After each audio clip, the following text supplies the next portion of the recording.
hordoftoota Oro 24 News nagaa rabbii bakka jirtanitti isiniif haa ta'u hunda keessaniif ani baay'ee nagaa kiyya. Chaanaliin keessan Oro 24 News odeeffannoo garaagaraa isinii dhiyeessuun beekamu. Guyyaa irraas odeeffannoo tokko qabadhee isinii dhufeetan jira. Innis maalidha? Mucayyoo waggaa 5 guutuu biyya Arabaatti rakkataa turte. Guyyaa dheengaddaa jechuun gaafa roobii naannoo Boolleetti Saamamte seenaa ishee waliin viidiyoo daqiiqaa 21 isiniif qabadhee dhufeera. Haga xumuraatti daawwadhaa. Mucaa kana jajjabeessaa koomentii irratti isiniin jedha. Namoonni yeroo jalqabaaf gara chaanalii kanaaf tan baga nagaan dhuftan subscribe godhaa. Maatii kiyyatti dabalama odeeffannoo akkasii irraa argattu. Kanaaf amma kallattiimaan gara viidiyoo sanaatti adabarra. Akkam jirtu kabajamtootaa fi dhaggeeffattoota Oro 24 News. Nagaa rabbii bakka jirtanitti isiniif haa ta'u hunda keessaniif ani baay'ee nagaadha. Chaanaliin keessan Oro 24 News odeeffannoo fayyaa, teekinooloojii akkasumas siyaasa biyya kanaa haala baay'ee gaarii ta'e kan namatti tolu isinii dhiyeessaa turuunsaa ni yaadatama kana dura jechuudha. Kanaaf maatiin koo hundi keessanuu nagaa keessanii yeroo kana xiqqoo haala garaagaraatiin viidiyoo isinii hojjechuun naaf mijachaa hin jiru. Baay'ee dhiifama isin gaafadha. Onlaayinis seenee hin beeku. Sababi isaa wantoota tokko wanta na rakkisan waan jiraniif jechuudha. Kana booda jechuudha viidiyoo takka taataa'ee guyyaa guyyaadhaan gad isiniif lakkisaa. Guyyaa irraa kanas odeeffannoo tokko isinitti himuuf dhufee jiran jechuudha. Gara odeeffannoo kanaa osoo hin deemin fuula dura namoonni yeroo jalqabaaf gara chaanalii kana dhuftan immoo bakka nagaan dhuftan isin jechuun barbaada. Chaanaliin kun odeeffannoo garaagaraa dhiyeessuudhaan beekama. Viloogiiwwan garaagaraa magaalaa garaagaraa deemtee isin daawwachiisa. Barnoota teekinooloojii, siyaasa akkasuma wantoota garaagaraa irraa argattu waan ta'eef subscribe godhaa. Akkasuma mallattoo bilbilaa bukkee ishee jirtu tuquudhaan yeroo yeroon viidiyoo ani gallakkisu akka inni isin bira ga'u godhaa isiniin jedha. Guyyaa har'aafis jechuudha seenaa obboleettii tokko waggaa 7 biyya Arabaa turte. Guyyaa 3 dura gaafa roobii jechuudha magaalaa Finfinneetti saamichi irra ga'e etoo biyya Arabaatii gara maatii ishee dubbisuu dhufaa jirtu. Obboleessi ishee simachuuf dhufee innis walumaan saamame. Akkamitti akka saamaman isa dura seenaa mucayyoo kanaa isiniif qabadhee dhufeera jechuudha. Obboleessa mucaa kanaa bifa barreeffamaatiin kan inni naaf barreesse, ani immoo sagaleetiin qindeessee isiniif dhiyeessa jechuudha. Amma kallattiimaan gara sagantichaatti deemna jechuudha. Aga xumuraatti dhaggeeffachuudhaan jajjabeessaa koomentii irratti ijoollee kana jajjabeessaa. Ijoollee keenya dhiiga keenyadha. Ijoollee asuma godina Shawaa Lixaa naannoo magaalaa Finfinneetti argamtu iddoo naannoo Ejeree jedhamtee beekamtu jechuudha. Otoo Amboo hin ga'iin magaalaa xiqqoo gara baadiyyaa isaa naannoo sanadha ijoolleen kun jechuudha. Jalqaba wanta inni duratti barreessee inni seenaa isaa irraa kee gabaabsee seenaa isaa dubbateera. Akkasuma gabaabsee seenaa mucattii dubbateetti jira. Maqaan mucattii Caaltuu jedhama. Kan isaa Abdiisaa jedhama jechuudha. Kanaaf gabaabsee seenaa ishee kan isaas dubbatee jira waan ta'eef inni baay'ee barreessinni naannoo gara daqiiqaa 30 olii ta'a. Sagantaan kun garuu an gabaabsee haga naa danda'ame baay'ee gaggabaabsee isinillee akka irraa barattaniif baay'ee irraa barachuu dandeessu. Keessumaa obboloonni biyya Arabaa jirtan gaafa gara biyyaa dhuftan wanta kanarraa isinii quunnamuu danda'a waan ta'eef irraa barachuu dandeessu waan ta'eef jechuudha. Sagantaa kanarraa waliif qoodaa nama hunda bira akka inni ga'u godhaa. Sheerii godhaa sooshaal miidiyaa garaagaraa irratti jechuudha. Wanti kun isaan jaallatanii osoo hin taane dirqamanii miti wanti kun kan isaan mudate jechuudha. Kanaaf hundi keessaniyyuu aga xumuraatti sagantaa kana daawwadhaan isiniin jala jechuudha. Amma kallattiimaan gara sagantichaatti adabarruu dhiifama guddaa haasaan isinitti baay'ee fakkaata. Baay'ee dhiifama. Bifa naa danda'ameen akka bifa walaloo wayitiin sagalee kiyya bareechee dubbachuu yaala jechuudha. Wanta inni barreeffamaan na erge kana. Ani maqaan kiyyaa Abdiisaan jedhama. Nuti kan dhalannee godina Shawaa Lixaa magaalaa Ejeree jedhamtuun beekamtu naannoo baadiyyaatti ta'us jireenya maatii keenya maatii qote bulaarraa waan dhalanneef lamaan keenyayyuu naannoo barnoota gahaa argachuu waan hin dandeenyeef gara magaalaa deemnee akka barannuuf maatiin keenya qarshii horii wantoota garaagaraa nuuf qindeessanii gara magaalaa deemnee akka baran nuuf godhanii turan. Nuti lamaan keenya nu malee maatiin keenya ijoollee biraa waan hin qabneef akka nuti barannee akka nuti iddoo gaarii geenyuuf barbaadu yeroo hundumaa maatiin keenya. Garuu gidduutti haalli jireenya tokko tokko nuuf mijachuu waan baatuuf murtoowwan gurguddaa garaa nama booressan jireenya keenya irratti murteessinee jirra. Haaluma kanaan obboleettiin kiyya Caaltuun bara 2007 jechuudha akka lakkoofsa biyya kanaatti jechuudha. Wantoota guddaa balaa karaa uumamaatiin dhufe nama wajjin wal bartee waan turteef namni kun ulfeessee badee mucaa kana. Obboleettii koo kan ani baay'een jaalladha. Yeroo rakkoon guddaan mana irra ga'e kanallee jibbuu hin dandeenye. Garuu isheen uummatatti bahuu baay'ee waan saalfatteef murtoo baay'ee garaa nu booresse yeroo sanatti baay'ee jibbisiisaa fudhattee turte. Obboleettiin koo jechuudha Caaltuun yeroo sana namoota biyya alaatti nama daldalan walii galtee akka biyya Arabaa itti badduuf murtoo guddaa murteessite. Kana hunda gaafa goote anaan hin mari'anne. Haaluma kanaan egaa piroosesii xumurtee viisaan dhufee wanta hundumaa xumurtee booda guyyaa borii gara Arabaan deema jettee anaan baay'ee na naasiftee turte. Maaliif deemta jedhee baay'een boo'e. Isheen garuu murtoo ishee waan ta'eef tokko hawaasni keessa jiran baay'ee ishee waan jechaan tuttuquuf isheen jiraachuu hin barbaanne. Kanaaf gara biyya Arabaa deemtee tokko jecha kana jalaa miliquudhaaf gara biyya sanaa akka deemtu murteessite. Inni lammataa maatiin keenya harka qalleeyyii waan ta'aniif jireenya keenya akka nuti iddoo gaarii geenyuuf wanta baay'ee waan duratti dhamahaniif nutillee maatii kana jiraachisnee iddoo gaarii tokkoon ga'uu qabna jennee yaada ofii koof yaada waan ta'eef kanaaf murtoon akka kana akkan godhuuf immoo inni guddaan gara biyya Arabaa deemuu qabaa jettee anatti himte. Haaluma kanaan obboleettii ani baay'ee jaalladhu jechuudha. Sababa rakkoon armaan olitti dubbadhe kun ishee irra ga'eef jechuudha gara biyya Arabaa deemuu filatte. Haaluma kanaan bara 2007 jechuudha viisaan ishee dhufee gara biyya Arabaa imalte. Haaluma kanaan akka biyya Arabaa geesseen deemtee naaf dawwaltee nagaan ga'een jira. Amma gara mana namaa deemee hojii eegaluufan jira jettee natti himte. Anis baay'een gammadeefi.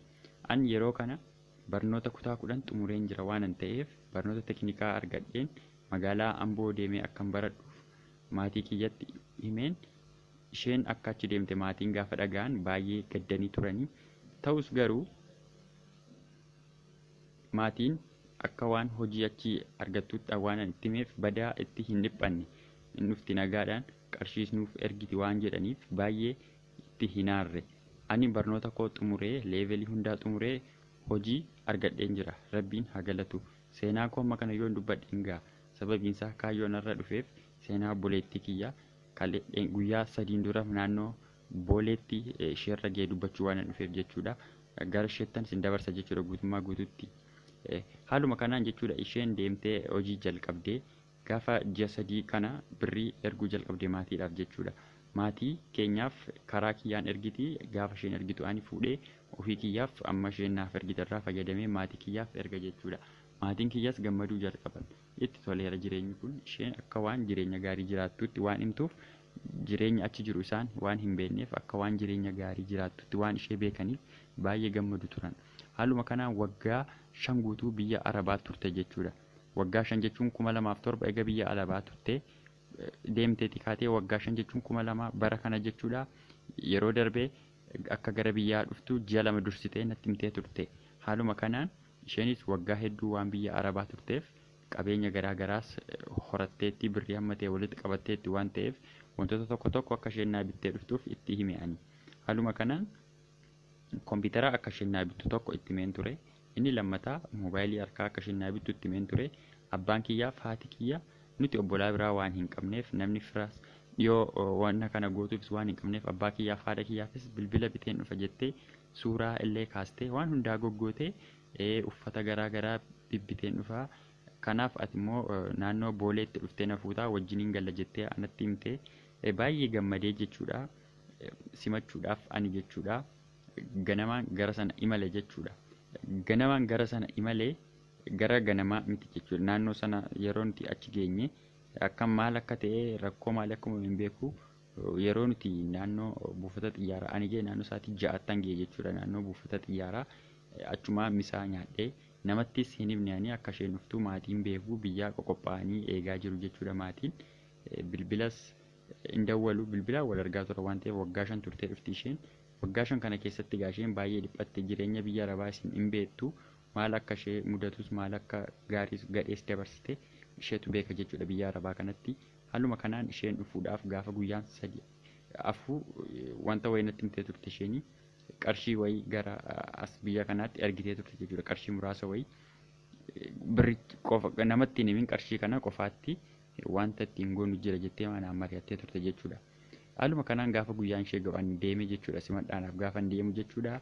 Hin dhuftee isheen gaafa dhuftu wal argine misaa naannoo sanaatti fayyadamne jechuudha.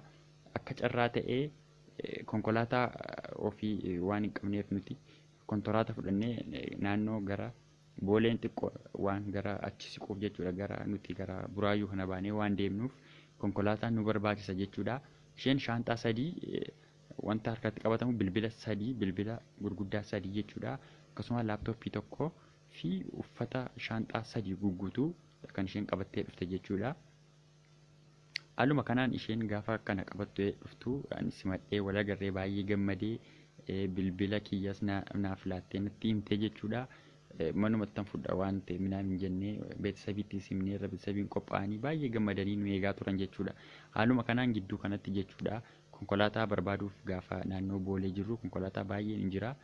Mucayyoo wayii uffata Arabaa uffattee jechuudha. Uffata bifa musliimaatiin uffattee manansarii godhattee ni dhaabatti jechuudha. Boorsaa ni qabdi akka nama biyya Arabaatti dhufeetti dhaabatti jechuudha isheenis.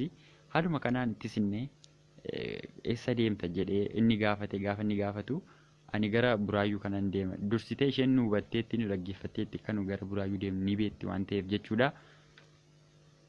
Haaluma kanaan an gara Buraayyuu kanan deema anaan jette jechuudha mucayyoon kun. Haaluma kanaan bakka waliin deemna maal rakkoo qabaree nus gara sana deema jedhee an isheetti hime.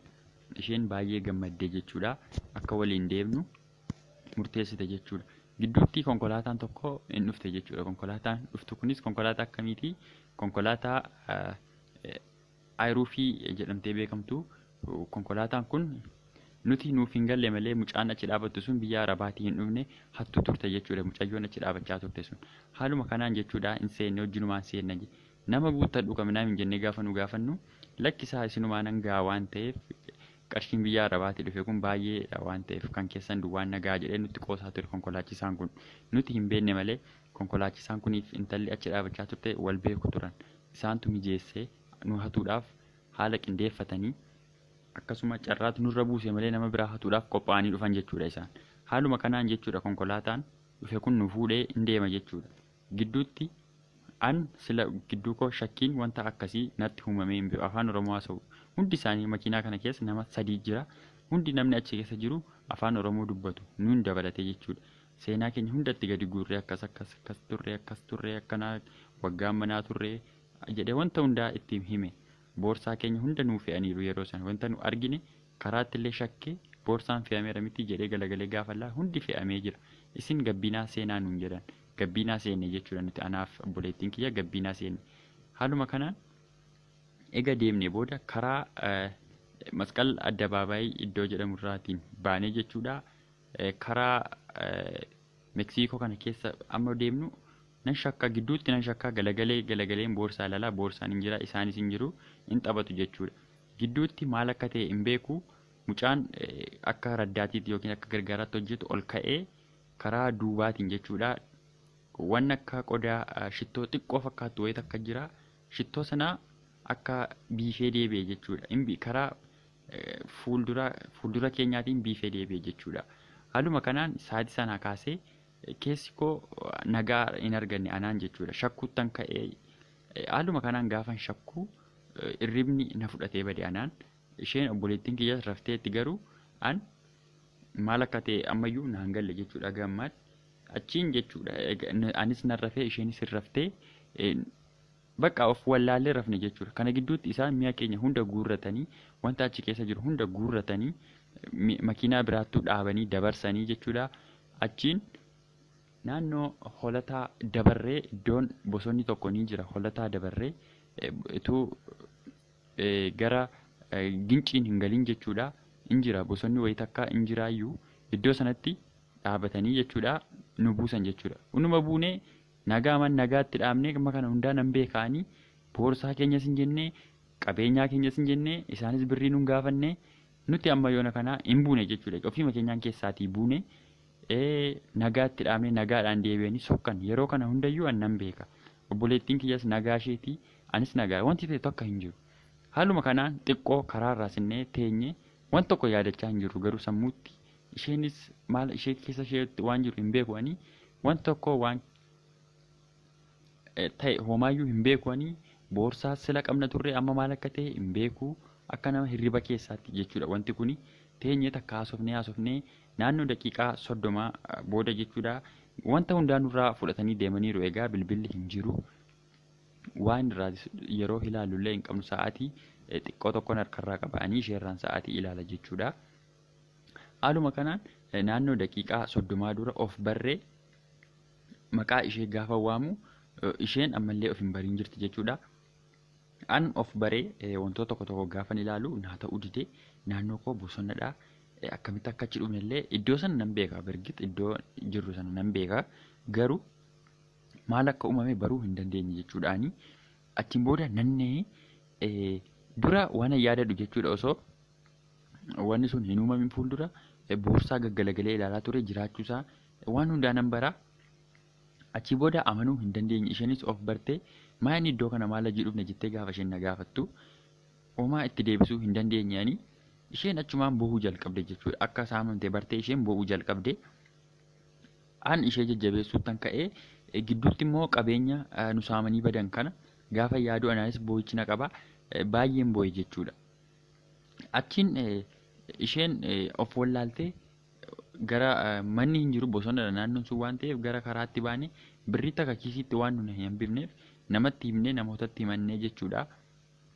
Jara kana duukaa deebi'uudhaaf gaafa yaallu deemnee amma dhufnee gaafa naannoo holataa geenyee wanta akkas akkasii nu mudata jennee poolisiitti himnu jechuudha. Poolisiin homaa gochuu hin dandeenyu garuu hin qorannaa amma Finfinneetti deemnee ni qoranna jedhee isaan nu abdii gannu dhiisanii garuu jechuudha. Nuti qabeenya tokko isheen waggaa 5 biyya Arabaa turte kana keessatti jechuudha. Boorsaa sana keessa kopheewwan garaagaraa uffata garaagaraa abbaa keenyaaf haadha kiyyaaf kan isheen bittee dhufte bilbiloota harkaa moobaayilii akkasuma laaptooppii achi keessa jiru hunda nu saamanii badan jennee hunda isaa riippoortii goonee barreessine. Egaa yaada isin biyya Arabaa turanii dhufanii akka kanattiin saamamu baay'ee rabbi isin awwashin jedhaanii. Egaa mucayyoon kun amma maalirra jirti obboleettiin koo caaltuun maal jirti yoo jettan hospitaala jirti amma baay'ee sammuu dabartee sammuutiin ala jirti jechuudha caaltuun.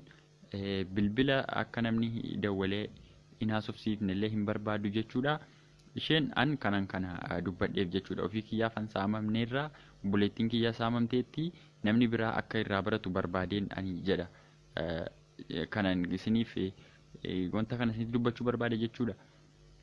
Kanaaf jechuudhaan akka kanaan nuti saamamnee inni guddaa wanti nu aarse immoo jechuudha maatiin manaa qophaa'anii jiru. Akkaataa itti dawwalee itti himnullee hin qabnu jechuudha. Isaan waa itti nu argatan hin jiru jechuudha.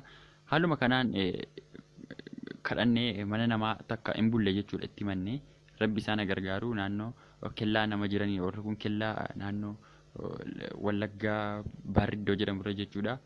Haaluma kanaan hin bullee barii isaati kamisa ganama jechuudha. Kamisa ganama deemnee gara maatiitti jechuudha. Deemnee akka kana itti himnee hundi maatii baay'ee gaddanii baay'ee nama jibbisiisa wanti kuni rabbi isin hawwashu wanna kanan jedhaanii wanta kanatu nu mudate jechuudha. Kun guyyaa 2 har'aan guyyaa 3ffaadha jechuudha. Egaa wanti kun nu mudate jechuudha. Yaada egaa biyya Arabaa arrabsoo mana maadaamii danda'anii wantoota garaagaraa kana danda'anii waggaa 5 guutuu rakkatanii sababallee durallee akkaataa ishee ittiin baate dhageessaniittu haala kana baatee dhufte. Biyya kana keessatti Oromoo man nu saame immoodha namuma afaan Oromoo danda'uudha. Kan nu saame afaan Oromoo haasa'u egaa Oromoo ta'uu isaaniillee egaa wanti adda ba'een jiru garuu afaan Oromoo dubbatu afaan qulqulluu haasa'u konkolaataa qabu dhufanii nu saamanii akkas nu godhanii isin wanta tokkoon isinitti hima jechuudha. Namoonni biyya Arabaatii dhuftan akkasuma biyya alaa iddoo garaagaraatti dhuftan viidiyoo kana daawwattan jechuudha. Xiniqqaaqee yookaas of eeggannoo guddaa isin gochuu qabdan. Namni hundumtuu sababuma wantoota garaagaraa wayyaa Arabaa uffatee dhaabateef akkasuma naannoo boolee dhaabateef nama nagaa hin seenaasin. Yeroo namni wantoota garmalee isin jaallatu garmalee isinitti siquu shakkaa bakka of shakkaa namni kun maaf akkas jedha shakkaa isinillee akka atamtan hin barbaadu. Anatameera bakka fakkeenya ta'uun qaban namaaf nuti anis caaltuunis bakka hunda keenya atatame Oromoo guutatame jechuuf hin danda'amu. Maaliif dhiigni koo dhiiga keessan baay'een isin jaalladhaan. Garuu akka hin atamne isin keessumaa namoonni biyya Arabaa turtan rakkina akkamii akka isin dabarsitan obboleettiin kiyya akkam akka isin dabarsitan waan hin beekuuf isin nan hubadha waan ta'eef sirriitti of eegaan isiniin jedha. Adaraa sagalee kana nama hundaa biraan naa ga'a. Sheerii godhaa karaa chaanaalii mucaa kanaas jechuudha. Isaafis sheerii akka gootan isin itti himuu barbaada jechuudha. Baay'ee galatoomaa an Abdiisaan jedhama. Obboleessaa Caaltuu mucaa Saamamteeti jechuudha jedhee isiniin jechuu barbaada. Baay'ee galatoomaa, nagaa rabbiin tura. Egaa kabajamtoota hordoftoota keenya haala kana fakkaatuun seenaa isaa inni barreeffamaan dhiyeesse bifa sagaleetiin an isiniif dubbiseera jechuudha. Akka dhaggeeffattanii irraa barattan abdii guddaan qaba. Baay'ee seenaa baay'ee nama gaddisiisuudha.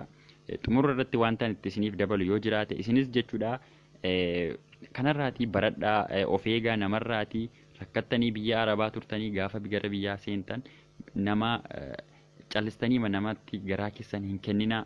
Kanaaf barnoota guddaa isiniif taa'ee yaada waan kuni rabbi isin haa gargaaru namni of eegee hin danda'u waan ta'eef jechuudha. Baay'ee galatoomaa waan daawwattaniif isinis of eegaa wanta akkasiirraan isin jechuu barbaada. Galatoomaa yeroo ta'an viidiyoo biraatiin deebine wal agarraa ganayyuu nagaa rabbiin turaan isin jedha. Baay'een isin jaalladha. Yoo isinitti tole sagantaa kana sheerii godhaa viidiyoo kana jechuudha. Ijoollee kanallee koomentii irratti jajjabeessaa. Maatiin kun jajjabina barbaadu. Waggaa 5 guutuu mucaan joorte homaa harka sheerra hin jiru amma namoonni biyya Arabaa jirtan hin beektu rakkoo biyya Arabaa jiru jechuudha. Garuu kana haala kanaan gaafa dhuftee biyya keessatti saamamtu baay'ee nama jibbisiisa. Wanta baay'ee jibbisiisaadha waan ta'eef jechuudha. Isinillee irraa baradhaan isiniin jedha. Viidiyoo kana sheerii godhaa. Baay'ee galatoomaa. Yeroo ta'an viidiyoo biraatiin wal argina. Nagaa rabbii bakka jirtanitti isiniif haa ta'u hunda keessaniif chaaw galatoomaa baay'ee chaaw.